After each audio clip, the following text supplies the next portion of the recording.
I have here the default demo content, and I will go now to the dashboard, appearance theme file editor, and here I will select header PHP file. And on this line here, I will add some space. I will use this code and will add on this line here before if, I will add also else if.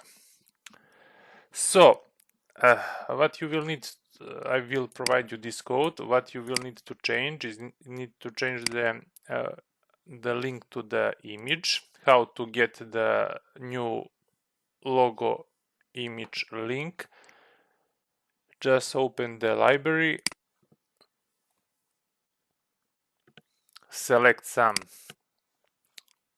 logo, upload your logo in your library, select library, copy this link from here and replace it here.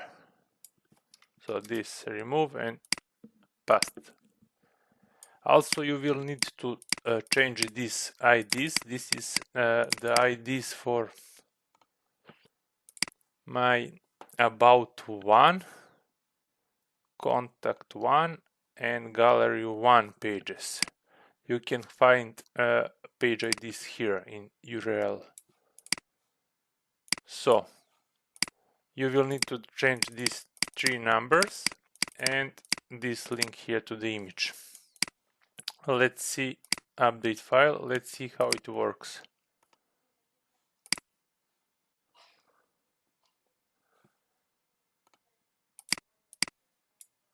Here on the home page we have the default logo, but on about one, on gallery one, on contact one, on blog page should be the second logo, and I will open, let's say, about two. On about two I have the default logo, here it is, but on about one I have the new logo, gallery one new logo, contact one new logo, and on blog page new logo.